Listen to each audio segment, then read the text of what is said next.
प्रभु यीशु मसीह के मधुर और मीठे नाम में आज दिनांक 1 मई दिन शुक्रवार को आप सब श्रोताओं का हम हार्दिक स्वागत करते हैं।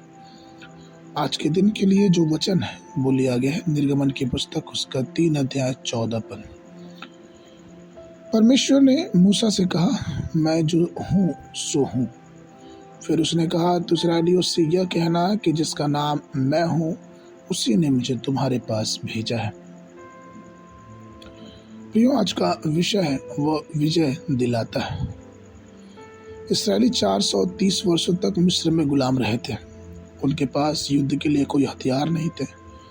उनके पास फिरौन और उसकी सेनाओं के विरुद्ध खड़े होने के लिए न तो शक्ति थी और न कोई अवसर। वे अत्यंत दयनीय स्थिति में थे। कठोर गुलामी की बेड़ियों में जकड़े हुए थे और कुछ करने में भी असमर्थ थे।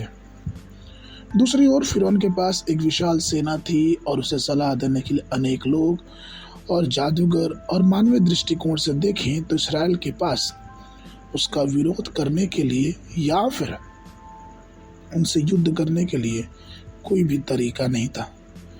फिर भी प्रभु उन्हें विजय दिलाने के लिए तत्पर थे।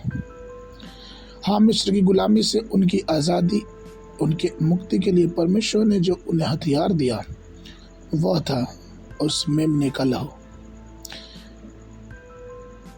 उस मेमने के लहू से 2 कार्य सिद्ध हुए। सबसे पहले कि इस्राएल के परिवारों को उस लहू में ढका गया, और दूसरा कि जिन घरों पर वो लहू लगाया गया था वहां के मनुष्य के पहिलौठे या फिर पशुओं के पहिलौठों को नहीं मारा गया।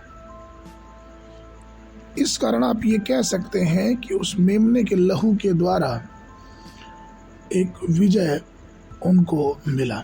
बाइबल कहती है 2 कुरिन्थियों उसके 10:4 में, क्योंकि हमारी लड़ाई के लिए हथियार शारीरिक नहीं पर गढ़ों को ढा देने के लिए परमेश्वर द्वारा सामर्थी हैं।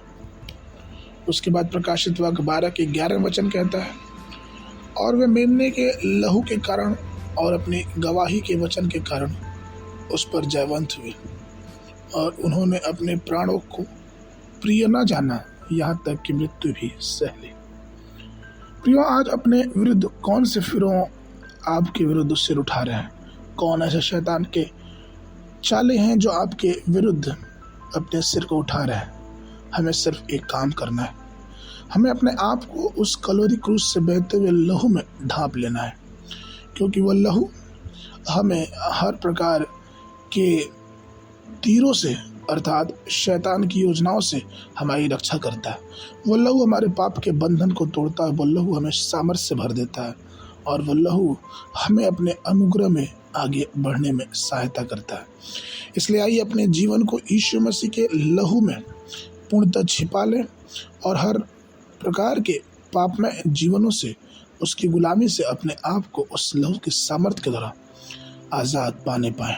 आगे के मनन के लिए इफिसियों की पत्री उसका 1 अध्याय 7 पद। हमको उसमें उसके लहू के द्वारा छुटकारा अर्थात अपराधों की क्षमा उसके उस अनुग्रह के धन के अनुसार मिला है। आगे बाइबल अध्ययन के लिए सुबह के समय 1 राजा उसका 10 और 11 अध्याय, संध्या के समय लूका रचित सुसमाचार उसका 21 अध्याय 20 पद से लेके 38 पद तक। परमेश्वर आप सबको आशीष देवे।